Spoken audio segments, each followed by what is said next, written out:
2014 онд Иранд нэг эмэгтэй өөрийнх нь хүүгийн амийг хороосон гэмт хэрэгтнийг цаазын алнаас өршөөсөн ийм нэг үйл явдал болж исэн.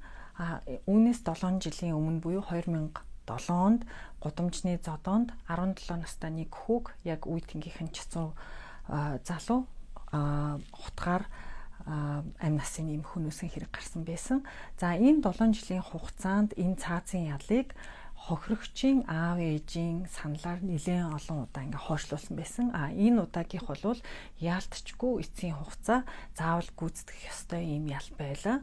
Тэгээд одоо гэмт хэрэгтний толгойд дүүжлүүрийн гогцоо ингээд углаад хөлд ороосон тэр гიშгүүрийг мултлахаас ерөөсө хэдхэн секундын өмнө тэр энэ зодоонд амиа алдсан хүүгийн ээж нь гэмт хэрэгтнийг өршөөж байна, уучлж байна. Энэ цаазын ялыг гүйцэтгэх хэрэггүй гэж хэлсэн. Тэгээд хүүгийн аав, одоо амиа алдсан хүүгийн аав өөрийнхөө гараар хүүгийнхээ алуурчны хоолойноос тэр дүүжлүүрийн гогцоог мулталсан. За энэ хэргийн талаар хүн дэлхий тэр чигээрээ шуугсан энэ талаар сонссон хүн болгон өөрийнхөө үзэл бодлыг янз бүрийн байдлаар илэрхийлж исэн.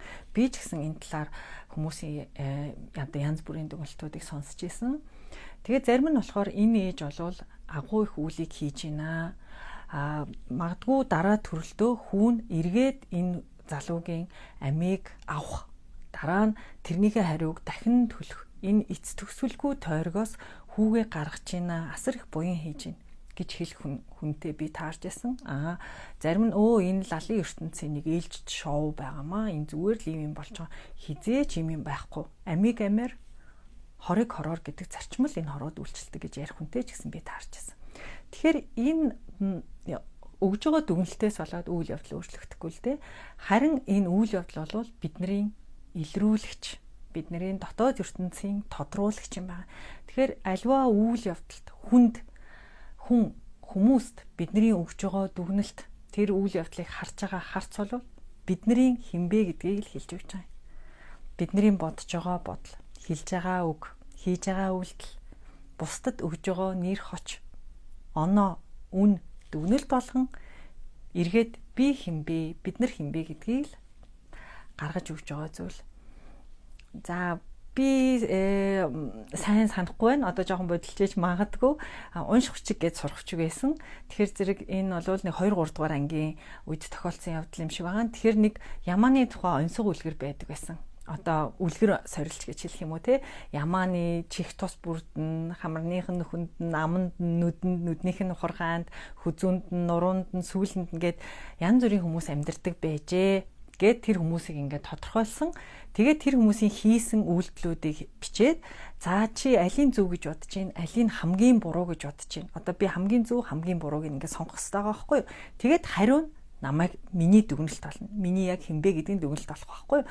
Тэгэхээр сонгохгүй байж болохгүй. Хоёрыг сонгож болохгүй. Яг нэгийг л сонгоно. За тэгэхээр зэрэг хариу нь бидний хамгийн эмзэг газрыг зааж өгөх ёстой байлаа.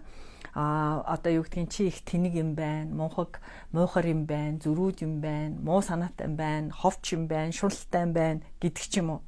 За тэгээд би одоо энэ дотор одоо эцсийн хариу нь янз бүрийн байдлаар гарна гэдгийг мэдчихсэн. За тэгэл хэвээр аминдаа уншаал бодож жагаад хамгийн буруу хэрэг хийсэн гэд нэг хүнийг сонголоо.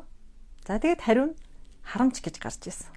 Тухайн үедээ би айгүйх имзэглээд энэ үлгэр худлаа байна, буруу байна, ёстой тэнэг байна энэ гэх мэтээр ярьжсэн л та. Гэхдээ тэр бол яг үнэн бид нар өөрснийхөө тухай үнэн үгэнд айгүйх имзэглэдэг.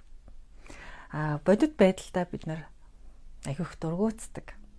Яг энэчлэн өнөөдрийн бидэнтэй учирж байгаа хүн болгон, харилцаа болгон, миний одоо харилцаж байгаа эр хүн болгон ч гэдэг юм уу. Тэр бол өнөөдөр миний хинбэ гэдгийг харуулж байгаа. Би ямар эмгтэй хүн бэ?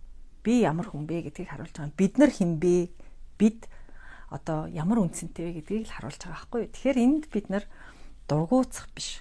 Одоо бид нарыг одоо дотоод байдлын маань илрүүлж байгаа энэ үйл явдалд дургуутсах биш. Бид нар дотгошогоо л харах хэрэгтэй. Бид нар бусдын тухай биш. Зөвхөн өөрийнхөө л тухай бодож явах хэрэгтэй. Өөрийнхөө л тухай ярьж явах хэрэгтэй. Ингээд 11 сарын 29-нд Миний энэ зөвхөн эмэгтэйчүүдэд зориулж явуулж байгаа цуврал 5 лекц маань дуусна. Тэрний хамгийн сүүлчийн лекц болох эхлээд эмэгтэй бол гэдэг лекц болно. За тэгээд бүгдээрээ энэ лекцэн дээрээ уулзцгаая.